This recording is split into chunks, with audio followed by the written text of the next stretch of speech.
नमस्ते मित्रों, मेरा नाम कुणाल चंद्राकर। आज हम ईश्वर की ओर चैनल में जानेंगे कि जानिए नवरात्रि कब से और कैसे शुरू हुई, इसका महत्व एवं इतिहास जानें।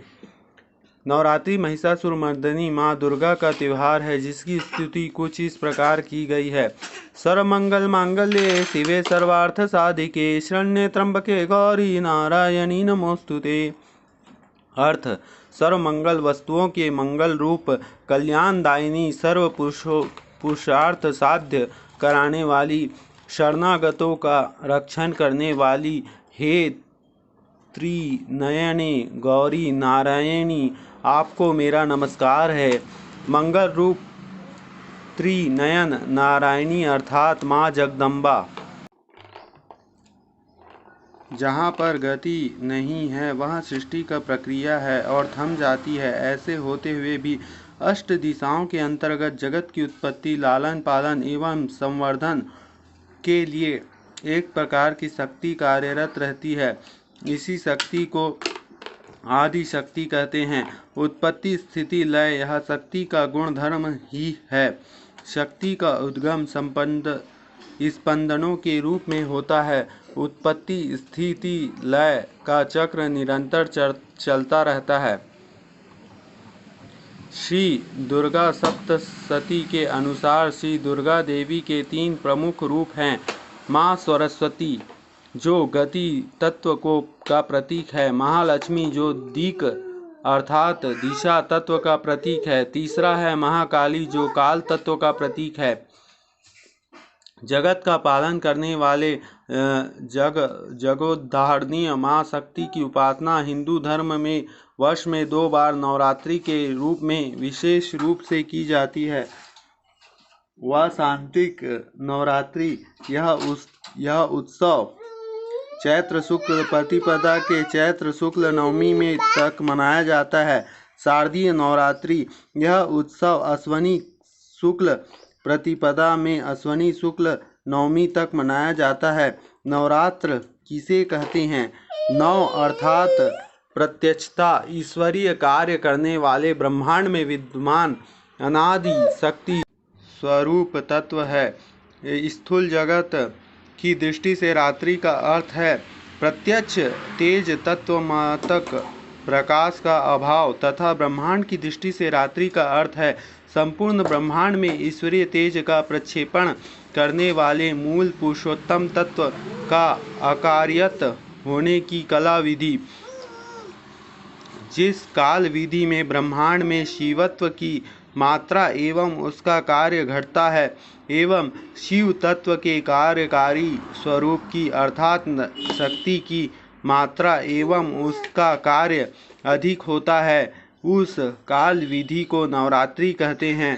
मातृ भाव एवं वात्सल्य भाव की अनुभूति देने वाले प्रीति एवं व्यापकता इन गुणों से सर्वोच्च इस शक्ति की उपासना व्रत एवं उत्सव के रूप की।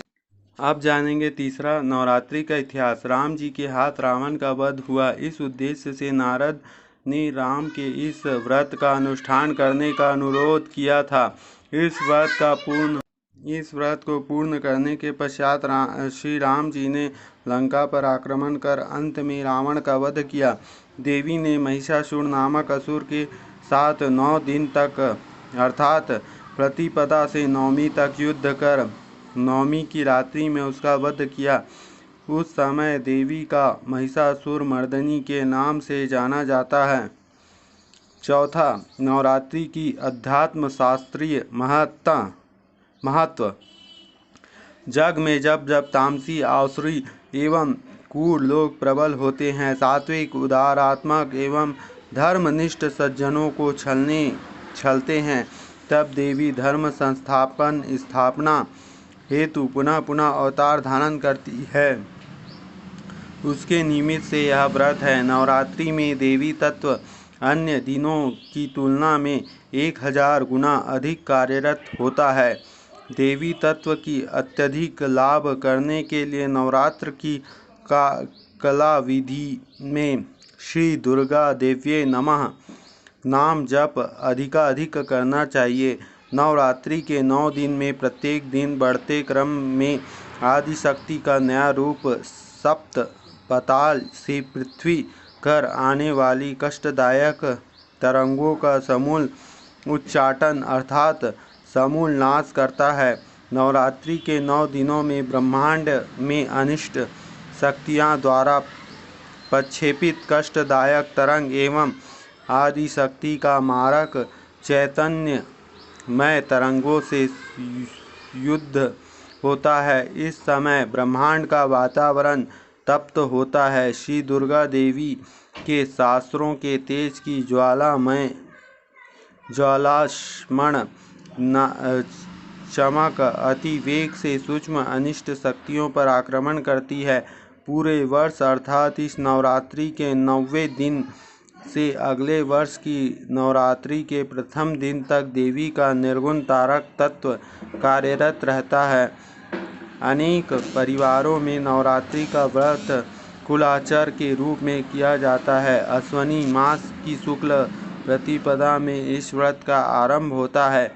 नवरात्रि की काल विधि में सूक्ष्म स्तर पर होने वाली गतिविधियां नवरात्रि के 9 दिनों में देवी तत्व अन्य दिनों की तुलना में सहस्त्र गुना अधिक सक्रिय रहता है।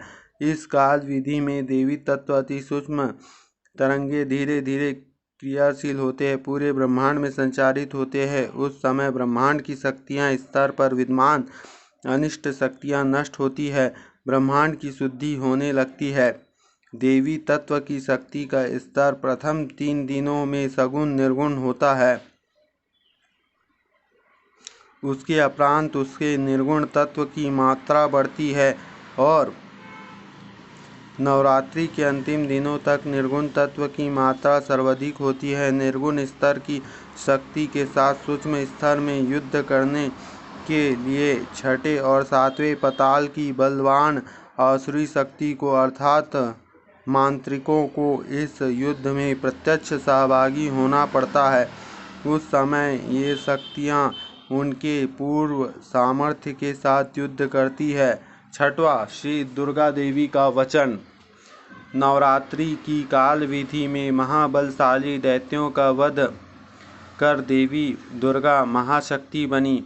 देवताओं ने उनकी स्तुति की। उस समय देवी माँ ने सर्व देवताओं एवं मानवों को अभय का आशीर्वाद देते हुए वचन दिया कि इत्थं यदा यदा बाधा दानवोत्था भविष्यति तदा तदा अवतीयाहं करिष्यामि ऋक्षयम्। मार्कंडेय पुराण 91.51।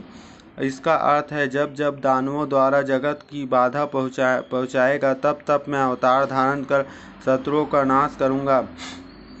इस श्लोक के अनुसार जगत में जब भी तामसी आसुरी एवं दुष्ट लोग प्रबल होते हैं, सात्विक उदार एवं धर्मनिष्ठ व्यक्ति को अर्थात साधकों को कष्ट पहुँचाते हैं, तब धर्म संस्थापन हेतु अवतार धारण कर देवी उन आसुरों का नाश करती है।